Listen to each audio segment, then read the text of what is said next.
Hello everyone, I Tanmay Ganesh Bari, the student of SAS Institute of Management Studies. My today's subject for presentation is financial management and my topic is project on capital structure. So now let's start with the presentation. Definition of capital structure. At the time of preparing financial plan, not only the capitalization is determined, but the nature and type of the capital is also decided. In the capital structure decision, it is determined from which sources and how much finance should be raised. Thus, under capital structure, we determine the proportion in which capital should be raised from different securities.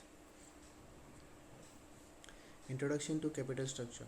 Capital structure is that part of financial structure that represents long-term sources, or in other words, it refers to the mix of long-term sources of funds such as debentures, long-term debts, preference share capital, equity share capital, including reserves and surplus.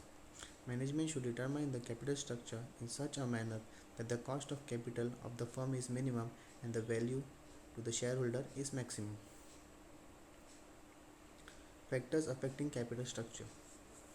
First point, size of the business. The size of the business is, is the main factor that affects the capital structure. Form of business organization. The form of business organization is necessary.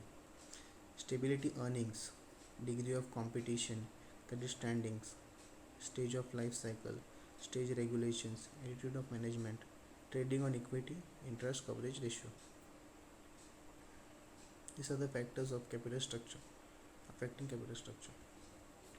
Theories of capital structure: net income approach, net operating income approach, Modiglian Miller approach, traditional approach. Net income approach. This approach was given by David Durant. According to this approach, capital structure decision is relevant to valuation of the firm. In other words, a change in the capital structure will lead to a corresponding change in the overall cost of capital as well as the total value of firm. The assumptions of capital structure. Net income approach. There is no corporate taxes. Cost of debt is less than the cost of equity.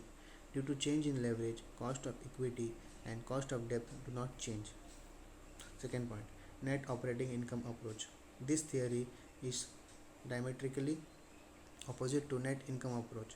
This tells us that the capital structure decisions is irrelevant to cost of capital and value of firm. Any change in leverage will not lead to any change in total value of firm and market price of shares, as the overall cost of capital independent of the degree of leverage. In other words, according to this approach, change in capital structure of a company does not affect the market value of the firm and the overall cost of capital remains constant. Third point, Modigliani-Miller approach. Contend that overall cost of capital is irrelevant to capital structure. This approach supported the net operating income approach. They argue that in net income theory of capital structure and valuation is not possible in the perfect capital market in which their assumption holds. Modiglian Miller used the arbitrary process to support their claim. They hold that in the absence of taxes, total market value and the cost of capital remains constant to the capital structure changes. The assumptions of Modiglian Miller approach.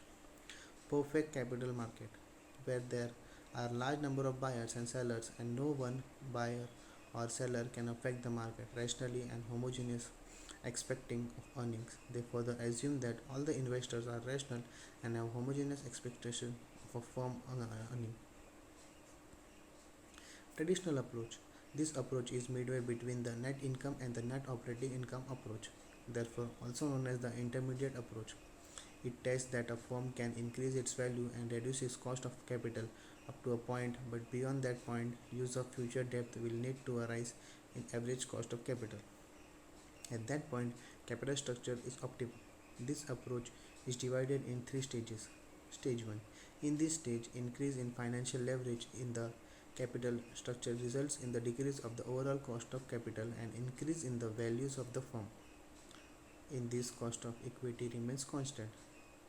Cost of debt also remains constant and cost of capital is declining at a faster rate. Stage 2. Once the firm has reached a certain degree of financial leverage Increasing leverage does not affect overall cost of capital and value of the firm. This is because the increase in the cost of equity within the range or at a particular level of leverage, the overall cost of capital will be minimum and the value of the firm will be maximum.